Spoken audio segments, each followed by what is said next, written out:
I'm going to look at it around 10,000 feet. And I'm doing that because I want to sort of contextualize the development of the two visual system story that David and I put forward so many years ago.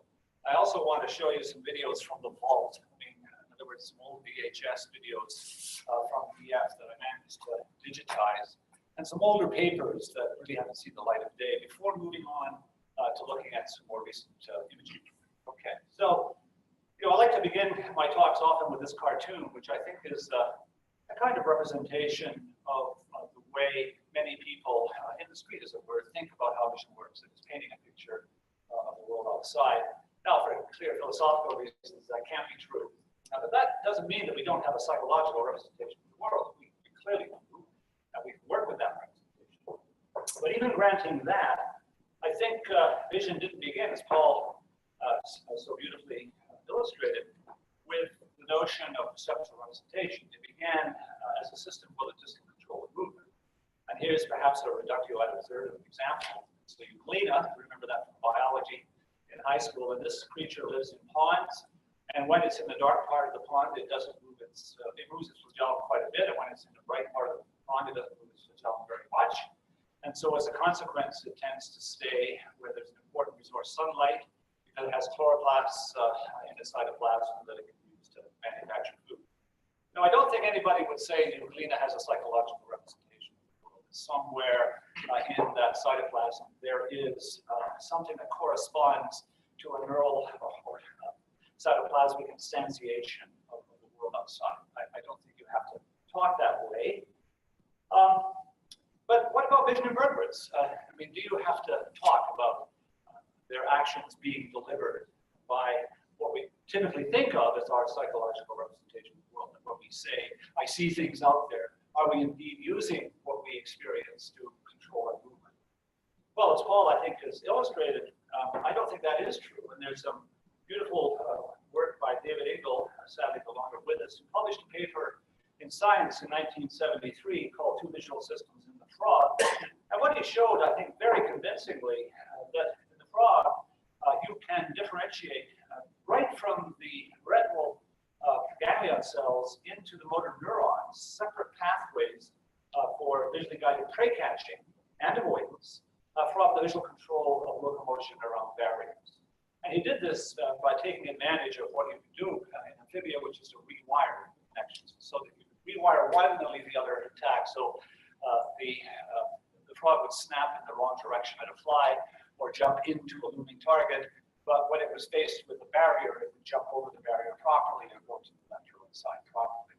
So that does illustrate, I think, and David and I have harped on this what seems forever, that vision evolved not as a single system that allowed organisms to see the world, but as an expanding collection of relatively independent but coordinated visuomotor modules.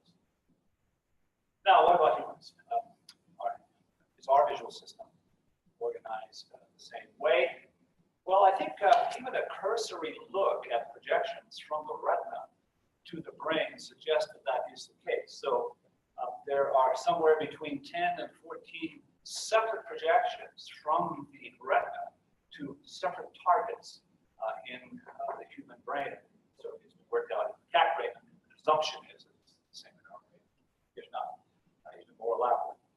But what you have, for example, are projections to the suprachiasmatic nucleus. They're important for synchronizing circadian rhythms. Projection to the three nuclei of the accessory optic tract. They're important for the visual control of posture. Their particular sensitivity of whole field movement corresponds very nicely to the axes of the semicircular canals, so that you can integrate this through the dimension. And of course, there's also projections from the pretectum, from the lateral, the ventral part of the lateral nucleus. We're not quite so clear in monkeys what that does.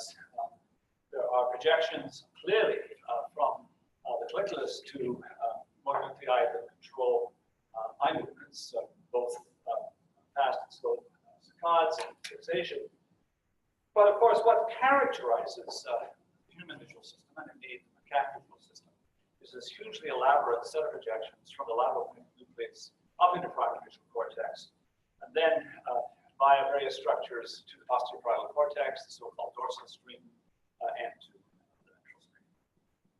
Now, I think you can talk about all of that sort of individual, visually guided visuomotor modules, but you have to face up to the fact that humans have perceptual representations of the world, and they use these perceptual representations because they give them a huge advantage to choose a goal, to plan ahead, decide upon a course of action, and of course to communicate with particularly developing humans with their conspecifics about the state of the world. I tell you, some humans are less exceptional than others. Now, these general purpose representations, I think, don't have any, and I'll show this later, any direct contact with the motor system. They access the motor system through cognitive buffers. Whereas there is clearly some increasing emphasis on the generation of skilled movements, which you will see do have direct contact with motor nuclei in the brainstem, cerebellum as well through the pontine nuclei, and also clearly reciprocal connections through premotor cortex. So all of this, as you know, led David Miller and I to suggest what seems like what was in the last century, the notion that there is a visual system that you have in the cerebral cortex that allows you out there to recognize the objects in this picture, you know, the pen, the wristwatch, the hand, the notebook, the cup, and to recognize it as a picture. That system is working incredibly well. But David and I argued that the system that allows the actor in the picture to reach out and pick up the cup is functionally and neurally distinct from the one that allows you to see and understand the picture. And we argued that you could map this distinction onto pathways that arise in early visual areas, project ventrally down into the occipital temporal lobe that are important for what we might describe as constructing our percepts of the world. And another system that projects up to the posterior parietal cortex, that makes intimate contact with the cortex and projections down to the brainstem. That's and is clearly linked also with proprioceptive information. It's in a beautiful position, it's poised, as it were, to transform visual information into skilled actions. But you know, historically, very few people have looked at all of that stuff, and David has emphasized that. Historically, vision research has been dominated by psychophysics and studies of perception, whether it be in animals or whether it be in humans. And basically, psychophysical experiments are really probing the observer's conscious experience. That is, are these two displays the same or different? That's the kind of questions that for a long time, sort of hard-nosed psychophysicists and perception people have been studying in the visual system. And even when they're using masking, you know, like meta-contrast masking, or flash suppression, or factor masking, those stimuli are theoretically accessible to consciousness. Because you can play around with the parameters and you can have a leak into conscious experience. So, and those experiences, as it were, are perceptual and or cognitive. But I will argue later that visual information controlling skilled motor behavior is essentially inaccessible to consciousness. That is, you cannot reflect upon the fact that certain kinds of visual information are controlled in your skilled movements. You can be persuaded of that by virtue of the fact that you can use, as I'll argue, your ventral stream to understand what you're doing, but in fact, that information is not being used. So, except for eye movements, which really have been regarded as a kind of information-seeking adjunct to perception, until recently, and by recently I mean over the last, say, 30 years, there really has been little study of the role of vision in control. You know, but as Mike in Monsters Inc. tells us, he can act on a world that normally the eye does not act on the world unless perhaps it's a monkey in Paul's lab or another monkey neurophysiologist lab where you've wired it up so the eye movements will actually change things.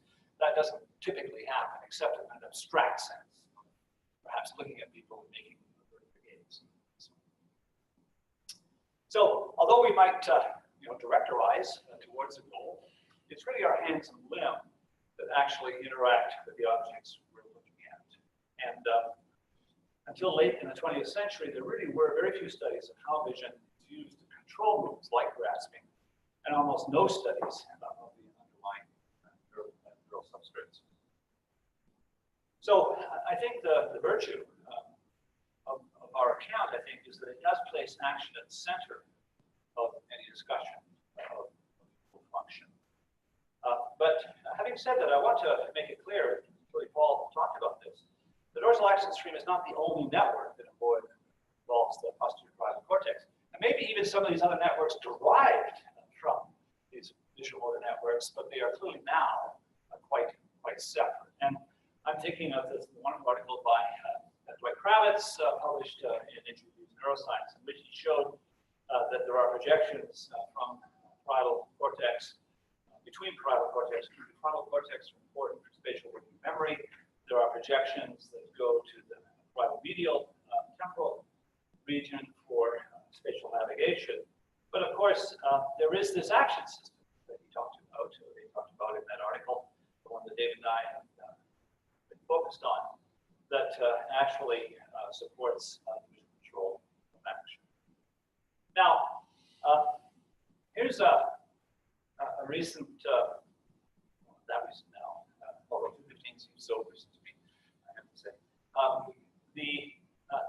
Here's a summary of some of the areas, both within the posterior parietal cortex and in premotor motor areas, that have been associated with visuomotor control.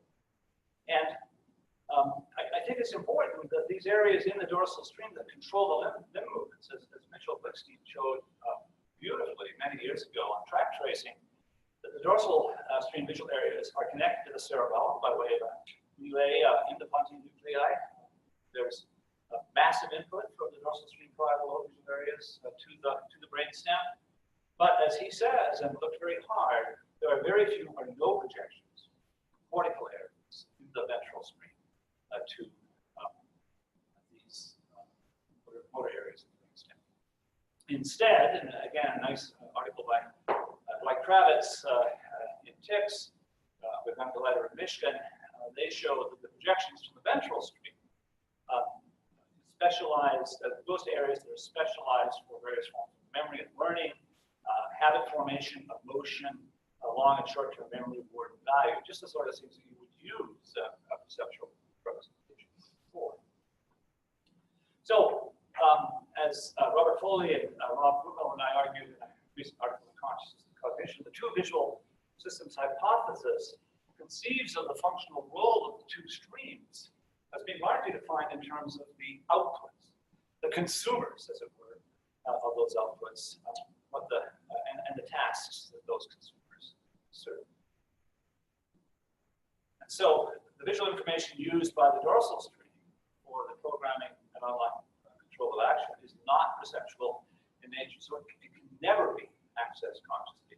You may realize that you're playing a game of tennis, but you don't know what the visual information is that allows you to hit the ball in the sweet spot of the racket, that you're not privy to that visual analysis. So Larry Weiskrantz, my postdoc supervisor, who sadly passed away in January, once characterized the dorsal stream vision as, in a sense, blind sight without blindness. That is, it's stuff going on for visual control of action that you don't have access to, even though you're clearly sighted. So this is kind of a rendering of this idea. So you have these shared and distinct visual inputs that come into the brain that are important for visuomotor computations, perceptual computations. They interact, and there's a point in the early visual processing where that's completely, for both perception and for visual control of action, it's inaccessible to consciousness. But then, what you're conscious of when you produce an action is the action, or not. I mean, you can do it automatically, clearly, without attending to it or being aware of it. And similarly, you can be conscious of a percept you're having, or you may not.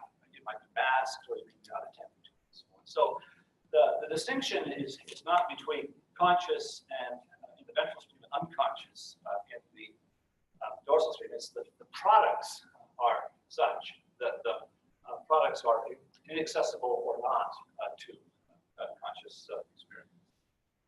Okay, so as I'm sure many of you are aware, the Rosetta Stone for us for unpacking this story was the patient DF, who had the misfortune to have a shower in a bathroom that was improperly vented. She got carbon monoxide poisoning from the water heater, and she developed bilateral lesions in the ventral stream, sparing largely V1. And the most salient symptom was visual form agnosia. That is, she could not identify objects on the basis of their form, like letters or drawings, but she could see the material properties of objects as indicated by their color or their reflectance and so on. And her clinical and psychophysical testing was essentially in the normal range. So here she is, and here she is catching the ball.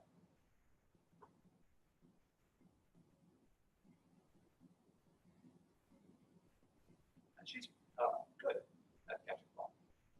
And the important thing to remember, this woman cannot tell the difference between a square and a triangle, can't identify letters, can't copy simple drawings, although she can draw from memory. That is, if you ask her to draw an apple, she'll make a bad rendering, but it's clearly an apple. But she's got this profound deficit in the face of some spared visual behavior. In fact, once we were demonstrating just how bad she was to a colleague, and we were holding a pencil up in the air. We could hold it vertically or horizontally or on a slant. And we asked her what the orientation was, and she had essentially no idea. She said, "Oh, it's yellow. Is it a pencil?"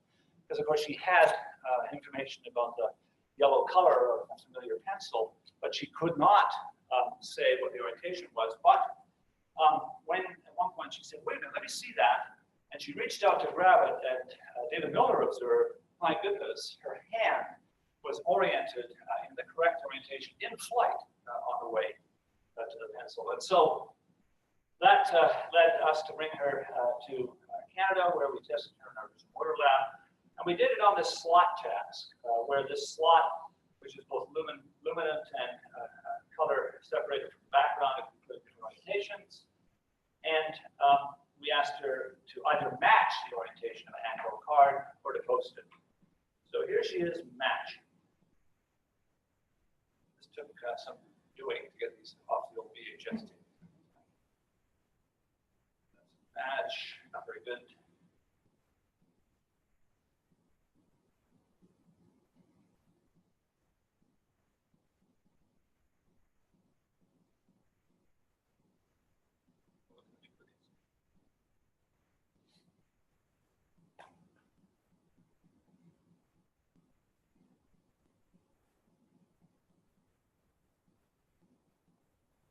She's bad. She's all over the map. She can't tell you what the orientation is. Now, if you ask her to hold the handheld card vertically or horizontally or on a slant, she has no problem doing that, but she can't copy the orientation that's in front of her with the handheld card. But here she is posting. Slightly different view.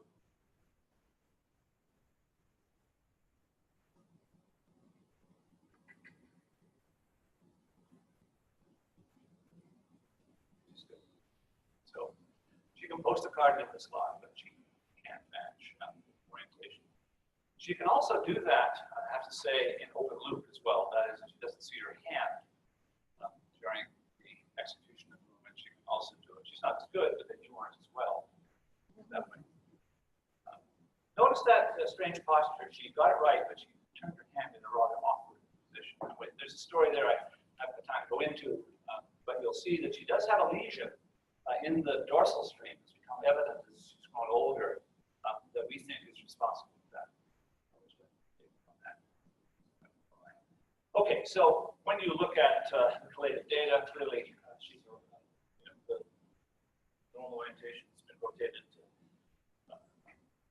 vertical, and you can see she's all over the map. But posting, she's fine. Not quite as good as a control, but I mean, look at the difference between her posting and her matching. Okay, what about patients with lesions of the dorsal stream? Well, there's some wonderful work by Marie-Thérèse Perrin in France, shown that optic ataxic patients, these posterior frontal cortex, can verbally describe the orientation, but cannot orient their hand until they make contact with it, tactile. of course, that was all going on a long time ago, and something happened, which was the rise of fMRI. There were 2 papers published in 1992 on fMRI, but we were doing DF around there. We didn't know about fMRI until maybe about 4 years later. But with the help of Jody Cullen and Tom James, we were able to bring DF to London, Ontario, where we scanned her. This is her brain. And what we did was just to do a straightforward intact line drawings versus scrambled ones. Line drawings, of course, the way you can understand what they are is from the form. And of course, what you find is that there's no differential activation. Right? If you take a normal control and plot it on her brain, the activation is either in or close to the lesions with the X-ray. In an area that we now know is LO, or the lateral-occipital region, that's important for understanding the geometric shape of objects. Grasping is a bit harder to do with magnet, but Jody and others at Western have developed ways of doing this. It's heroic for the experimenter as well as for the subject, as you can see. But I want to show you something else. This is from a journal of neuroscience paper by Holly Bridge and David Milner, in which we look at patient DF. And she has cortical thinning in the posterior IPS, the very back end of the IPS. As I said, when we talk about it, we believe that that's important for choosing biomechanically efficient postures. Even though you orient your hand, you may not orient it efficiently. This is involved in some selection of that. I have to answer that. And here's a neurologist's drawing of the damage of DF in the posterior parietal area, in the posterior part of the IPS. And of course, here we test grasping and reaching in DF, where we look at the role of the hand clearly in forming a discrete grasp. And what we can see is vigorous activation in human AIP, as you would expect, given habits of monkeys, despite the fact that there are lesions here. So these and other studies that patients with lesions of the ventral stream show that actions can remain sensitive to object features with orientation, shape, and size, and so on, that are essentially invisible to perception. And it can even be seen in earlier clinical descriptions. So this is by Richard Campion. He says, for example, he says, this patient with profound visual pulmonary nausea after carbon monoxide poisoning could negotiate obstacles in the room, reach out to shake hands, manipulate objects, or pick up a cup of coffee, even though the person was in profound visual pulmonary nausea. Notice they had carbon monoxide poisoning. I have to answer questions on that as well. That's by far and away the major cause of visual pulmonary nausea. Okay, but subject to this conference, the two streams are not hermetically sealed with one another. They both have to influence behavior. They have to do it in a harmonious, non-competitive way. And this suggests that there's lots of reciprocal interconnections between them. And there are. In fact, 9. So we can ask, what's the contributions of the two streams to the act of reaching out and grasping an object? This woman is not taking a selfie. She is nicely picking some grapes. But what you can see is that the dorsal stream, as it were, by itself, just by virtue of optical physics and some computations, can compute the rough size of a goal object, its overall form, its location, its orientation. But that's not the only thing that clearly influences your grasping. Obviously, the weight of the object is important to know. The compliance, grapes are more compliant than hard wine glasses. How fragile they are, what the friction coefficients are, the temperature, the function of the objects. And all of that can only be learned through association, by associating the visual appearance of objects with their other features. So what about functional grasps? And this is some wonderful work that David, homage to David Rosenbaum on NSA Comfort. We pointed out that if you have a tool with the business end facing you, then you use an awkward grasp to reach out and pick it up. But in fact, you're ready to use a screwdriver because that's what you're going to do with it later. I hope I'm capturing what you're saying. Okay. Now, this this, for example, is an efficient grasp. Maybe you're just reaching out and grabbing the object. But if you're fully prepared to use the screwdriver, unless you're going to stab someone, maybe then you're all set. But for using it as a screwdriver, you're not. So this is some work by Sarah Cream and Denny Crawford years ago, who I don't know whether it's been strongly replicated, but what they did do was to have undergraduates reach out and pick up objects, and then they did a semantically demanding task, a compared associative learning task. And while before the task, or they weren't using forming the paired association task, they picked it up using this awkward grasp, which is functionally relevant. But when they were doing something else, then they moved it up the other way, which is efficient but not good for a function. So David Carey, who was my former graduate student, David Miller and others, tested DF with some tools in which they had them organized this way with tools either facing away from them, business numbers facing away or towards them. And then they got judges to rate just how good they looked. And what you can see is when it's in the easy orientation, where the handle is close to you, then DF is not that much different from the controls. But when you have it the other way, the awkward orientation, now DF, she's not completely wiped out, but she's not doing nearly as well at producing a functional grasp. Now, that's not because you can't rotate her hand, because if you give her objects that are square or elongated, and clearly you can pick up a square either way, but a long rectangular thing, you won't even go across the width. She's very sensitive to that. She'll rotate her hand appropriately for these meaningless objects when they're presented in different orientations, and it's no different from the controls. These are grasp lines that connect her finger and thumb. So, what are the neural substrates then of tool use and recognition? There's been a lot of work on this over the last little while. And here's another review article by Jason Gallivan, Jody Cullum, Adam Plain, and Ken Valier, all of whom were in the Rain and Mind Institute at one point at Western. And the ones that are in blue sort of highlight from the ventral through to the dorsal stream areas that are important for tools, as well as some cases hands.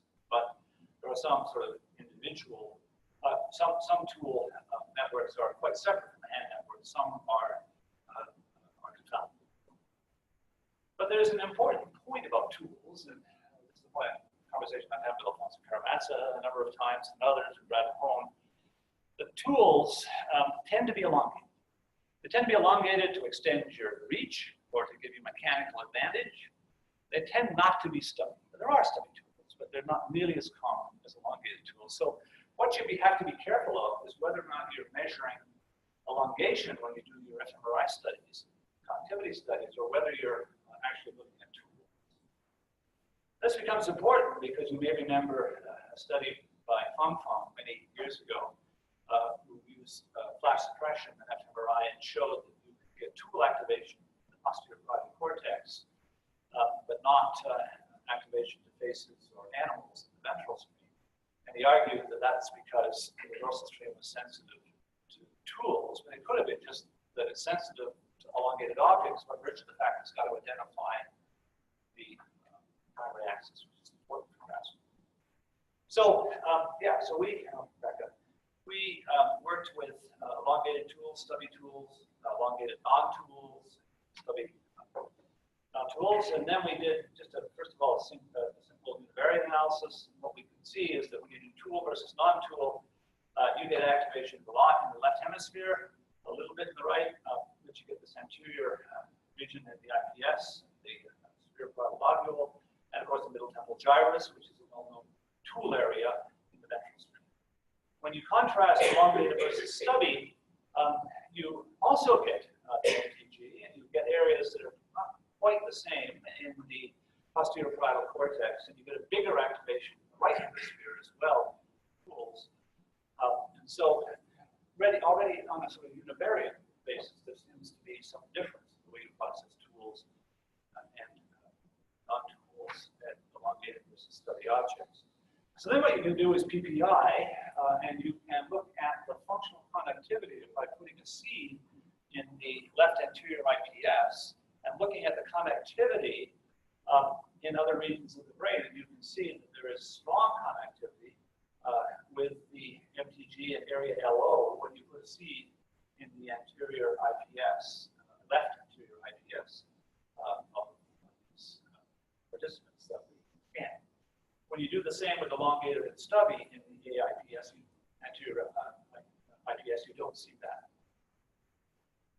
When you do PPI on the left superior parietal lobule, again, you see a left-sided activation for tools versus non-tools, but nothing again for elongated versus stubby in LO and MTG. Now, it's important to remember, I think, that this is functional conductivity. It doesn't tell you about the direction of the interaction. But fortunately, my lead author, Zhuang Chen, my postdoc, had a first degree in math that come from Fang Hong's lab in Beijing, and actually managed to read Carl Friston, which I think those who read his accomplishment that really is quite amazing. And so what she did was dynamic causal modeling, effective conductivity. There's a lot of assumptions here, but what you do is you posit some models, and then you look at what, using Bayesian statistics, what models are satisfied best when you're looking at tools versus non-tools, or elongated versus stubby objects. And what you can see, this model, you have the anterior IPS, you have the MTG, and you have the early visual cortex. Positive these connections, they do exist. And what you can see is that there is an increase of tools versus non-tools reciprocally between IPS and the MTG. When you do the same thing with elongated versus stubby, there's no longer a reciprocal connection. But what there is information, perhaps, about the primary axis that's conveyed to the MTG in this model. And I urge caution here. This is effective conductivity. There's a lot of underlying assumptions, but it's encouraging in the sense that it looks like that there is a sort of a separation between toolless and elongation, and that there's reciprocal modulation between tool-related areas in the ventral and dorsal streams in the left hemisphere that plays a central role in the visual processing of tools, and there's no evidence for this elongated objects in general. Okay, so the work with tool networks then suggests that the ventral stream contributes to action through associative learning. Go like this, there's a certain end of the banana you grab when you're eating it, you use a tool to take it away. But the material properties of objects are also indicated by visual features that are processed in the ventral stream. Like, for example, you recognize an egg, and you know an egg is fragile. You recognize a feather, and you know it's light. You recognize a little bar, and you know it's heavy. And I just want to make this point that most people studying perception, visual perception, have concentrated on objects. They've concentrated on, for example, apples, things. And that's what a lot of the research is on. It's not on stuff. And yet the world, as Ted Adelson points out, is full of stuff. I mean, there's grass, and water, and mud, all these things out there that we have very little idea until the last 10 years how the visual system actually deals with, say, hand cream versus cream cheese. A thing that a child can tell right away, but it's very hard to get a robot to actually do that in terms of visual recognition. So we did a study of stuff versus things, where we got people to attend either to the features of objects, the shape of objects, or to the material properties. I say we, I mean John Kent, who's now associate professor at the University of Toronto in Scarborough. John did this at Harvard. No, he went off to Harvard after he did it. That's right. I did it at Western, but then he went off to do a postdoc at Harvard. Anyway, so the trials were presented in dyads, and people either had to say whether the two were in the same form or whether properties. So we used attentional modulation, as it were, of the activity, the activation in the visual areas. And what we found was that this area LO, when people were attending to form, was differentially activated, as we expected. As the area, I'll remind you, that's damaged in DF. But when people attended to the surface properties, which gives you information about the material, now you get activation much more medially and anterior in the lateral sulcus, pericampal gyrus, parts of the inferior temporal sulcus, and so on. Much more medial and much more anterior than LO. So this the review that David Eagleman and I wrote sort of shows a composite of the gradient of activation from LO, which is concentrating on form, to these pericampal regions that focus on texture. Okay. Everyone good? So much of the top-down information then about mass and other material properties comes from this associated surface cues, such as texture. And you can tell the difference between what to expect if you pick up a chocolate bar and bullfrog. And you can take advantage of this rather interesting illusion, which I might add was invented by Seashore in 1899. Seashore is most famous for the musical aptitude test, but he also was raised material weight illusion, where you expect this styrofoam, but you expect styrofoam to weigh less than wood, wood to weigh less than metal, but of course you can arrange it so they all feel the same.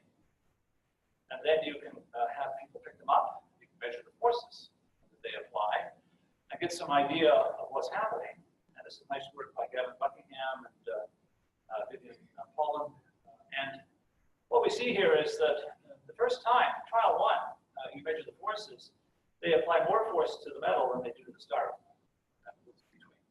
Not surprising. And when they rate the heaviness, they sort of rate the styrofoam as the heaviest. My God, that styrofoam is heavy. Even heavier than they rate the metal. The metal's so light because of the expectations that you have. And it's not, I want to point out, it's not, as Randy Flanagan has shown with the size weight illusion, it's not because there's this disconnect between the forces you apply and what happens. Because after a few trials on the motor side, they're applying exactly the right force to the object, but they still show the material weight illusion. That is, they rate the styrofoam as heavier than the metal. So I think what this suggests is that there's some separation here. And these learned associations between surface cues and material properties affect the initial forces we apply. So there's an initial stage where our understanding of the world affects our initial forces. And this involves areas, as you'll see, around the pericampal gyrus, so on. But after a few trials, the motor system adapts to the real weight of the objects. But nevertheless, because we have expectations of the way the world is, we continue to experience the material weight even after the motor system. So, in a paper that Jason Gallivan and John Kent, myself and Randy Flanagan did, what we did was to try and see if we could look for the coding of weight and the coding of surface properties in the ventral stream. As you might expect that to happen, because you've got to have some memory of how things should weigh. And so we began by having people pick up a light and heavy object alternately, and then after a while, we changed things up, and it was reversed. So they learned a new association between with the metal and the wood and the weight, where now metal one here, and the second part of the study, the same weight as wood, vice versa, the heavy part.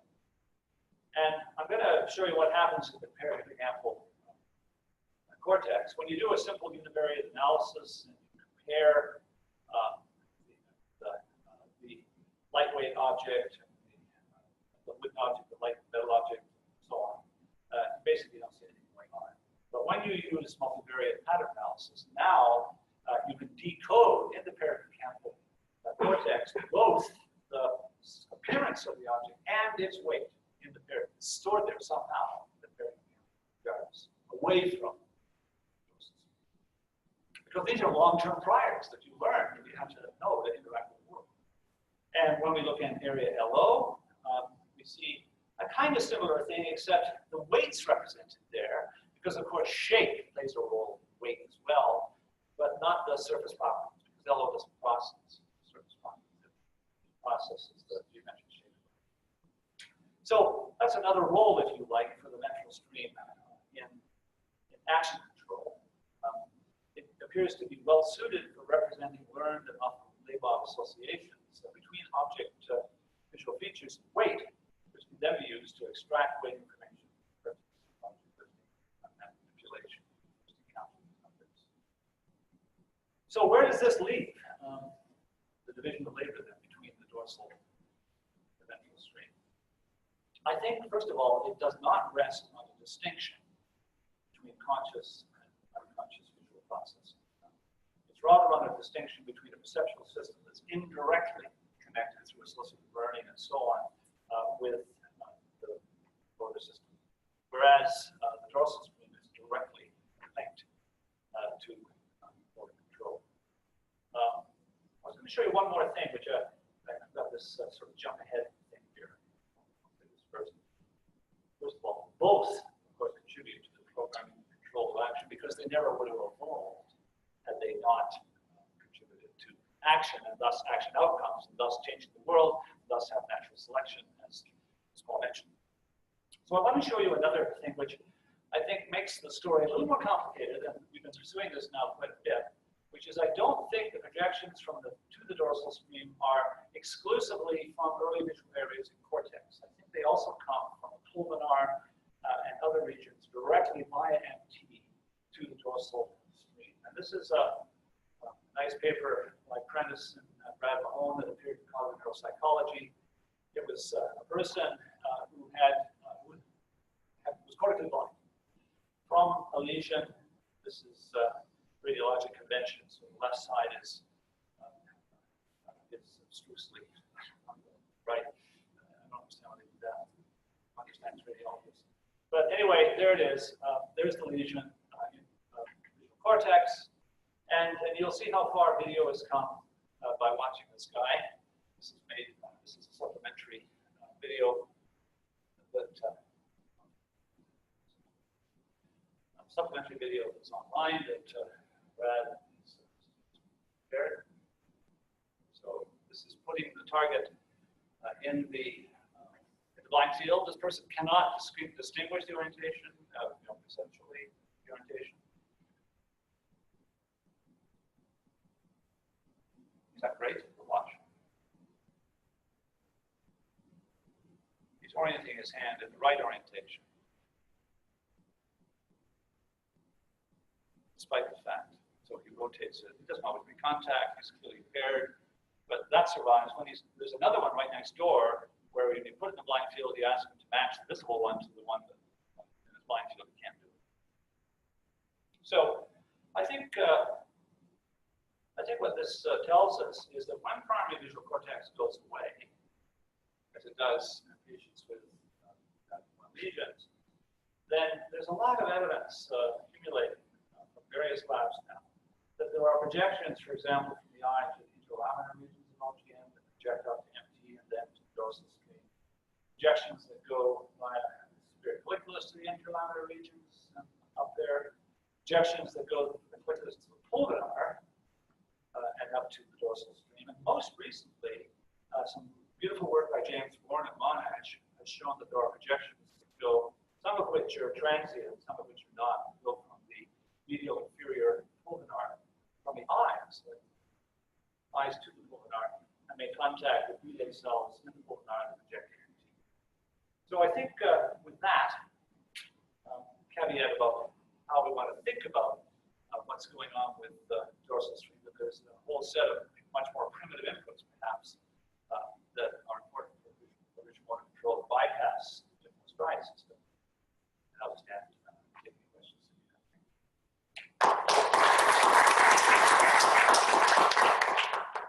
Great.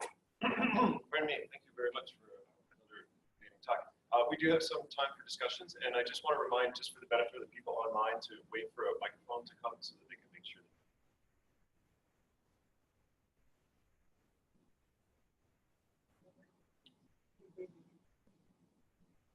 Thanks. So I'm sure it's in that book there, but yeah, I'm wondering, so you said there's certain information that's accessible to consciousness and certain that is not. And so we just ask you to describe your speculations, why certain information should be available, and what does that tell us actually about it? Well, I think it's got to do with the computational requirements for action versus perception, where perception unfolds slowly, where what happens is that you get, obviously, you might see gist early on, but then you come back to the well, as it were, by recurrent projections to early visual areas, sort of beef up analysis, which is what it is looking at. Is it a giraffe or is it an antelope, whatever.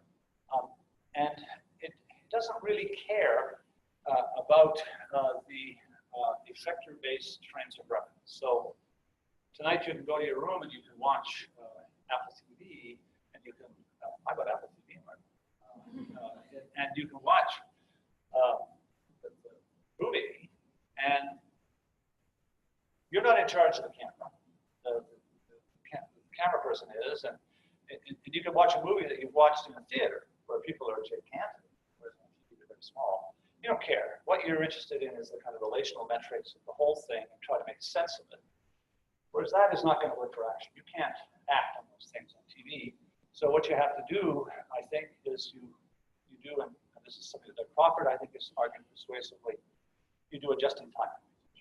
So when it is that it's been handed off that you're going to engage in the task, then you do a just-in-time computation where you ignore the transformations.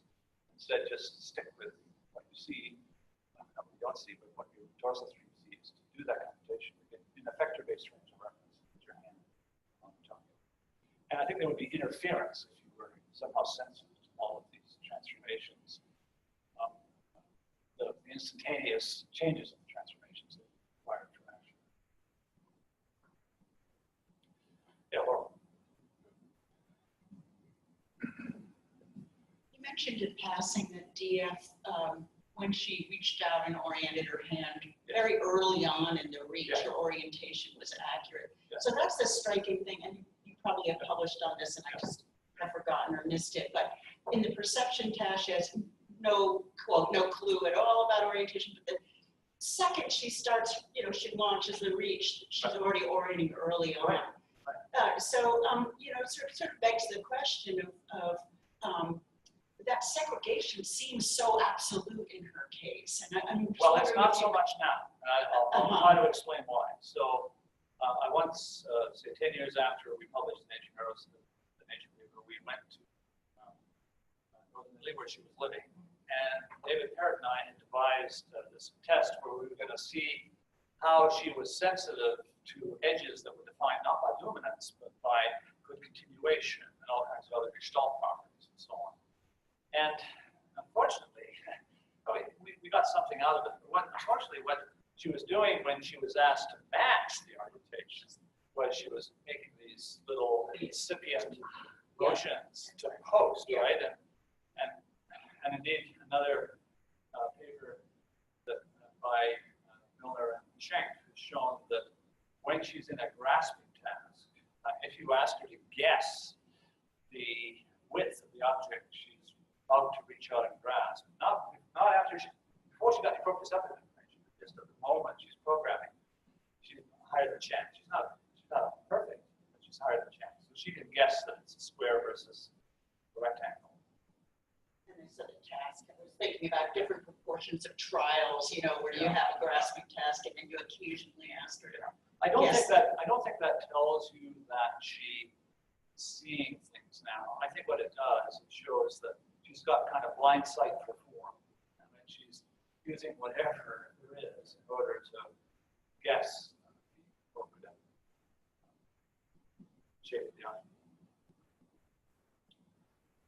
So I have a question. This is for me. This is not from the people online, actually, but Even better, they're right? welcome to chime in as well. So regarding your discussion of conscious and unconscious, sort of unconscious nature of dorsal stream activity and action. So you say that there is no way to consciously access that. You can't consciously access it. Not the visual information. You certainly access the fact that you're together with the premotor cortex and other things. You're making movement. Aware of that. You're aware of your intentions and your execution. Right. But what you're not aware of is the actual visual information that's being used to hold your hand or whatever. Right. So my question is, if you think there's any way at all that that could adapt. So if there's training, for example, there are measures of people being increasing confidence. I think you could. You maybe just like Larry said that the dorsal stream stuff is kind of like blindsight insight. That what you might be able to do is get people to make guesses by virtue of some ineffable feeling that they have. But I don't think you're going to have a true perception of what's going on. It's akin to what you see your company.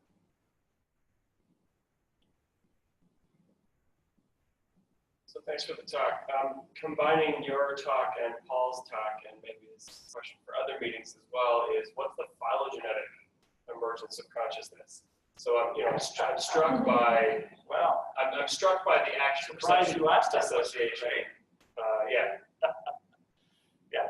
So Greg and I have been to a meeting recently, I guess it was in Seattle in 2016, where we invited a lot of people who worry about animal consciousness. Talk about that. And so where I think it maybe speaks to divergence of maybe divergence and convergence. Things like the octopus, right? We had a guy from Naples telling us these things about the octopus that would be unbelief, right? Now, we don't know anything about the octopus qualia, just like I don't know the bird qualia. I just guess that you might be, but I might not guess that about the octopus. But what you can show is that these guys have incredibly high level of cognitive ability, even though they only live for 2 or 3 years. There was one case where an octopus, this guy told us, the fish were disappearing in a nearby aquarium in an indoor place. And they had video cams. And what they found was that the octopus at night, when everyone had gotten home, was sneaking out of his own aquarium, crossing the floor, climbing up on the other aquariums, and eating the fish and then going back. And the octopus also, and the octopus also, because the Bay of Naples is what virtue is in Naples, it's got lots of detritus and stuff on the ocean floor, and they pick up big lump scallop shells and coconut, half coconuts, and they walk with the coconut against their belly, holding it with 4 arms, and then they walk with the other 4, so that when so they don't cut themselves, and also when there's a creature coming, they can hide under the scallop, big scallop. Okay. I mean, and they were opening jars and getting crabs out of them. I don't know. I mean, yeah. Can I comment on that?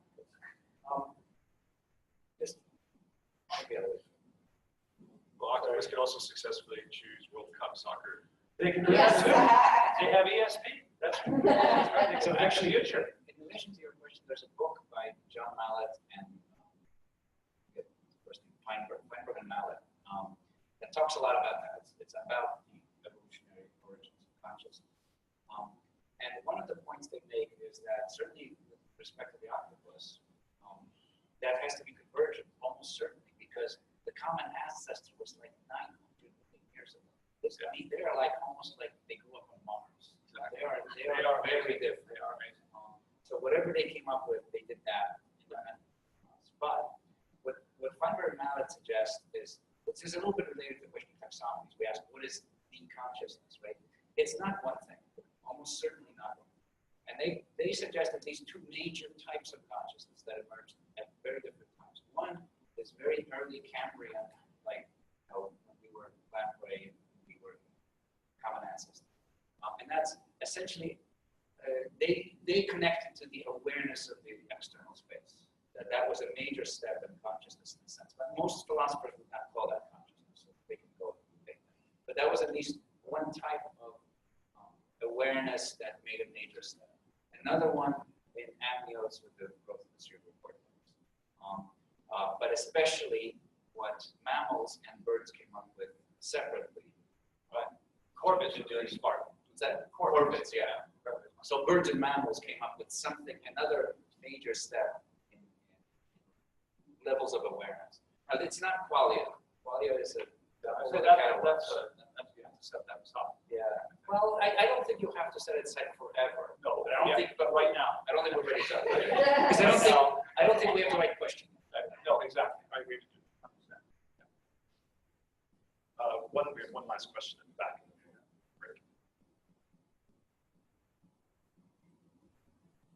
I was wondering about the material weight illusion. Yes.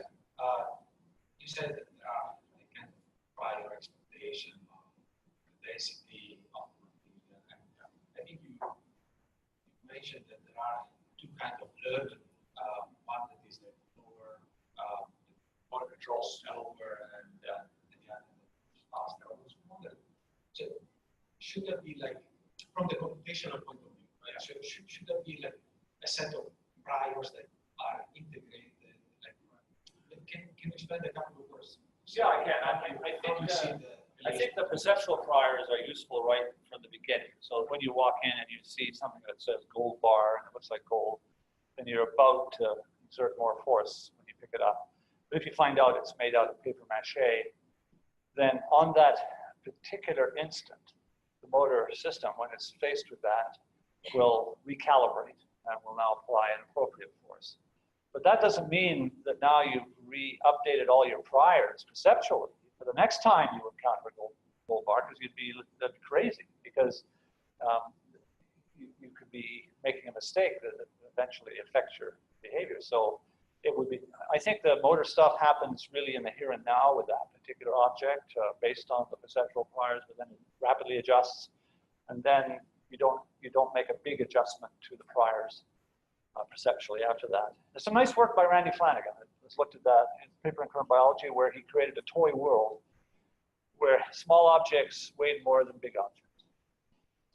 And what he found was that it took you perceptually a long time, after many, many trials, to begin to anticipate that a small object was going to weigh less than a big object. But your motor system adjusted pretty quickly. But it doesn't generalize. General, only an instance of that. I think so. I think so, because the world's very predictable, right? And we want to take advantage of that. And the fact that there's Hollywood sets that have, Samson's rocks that are made out of paper mache is not very common.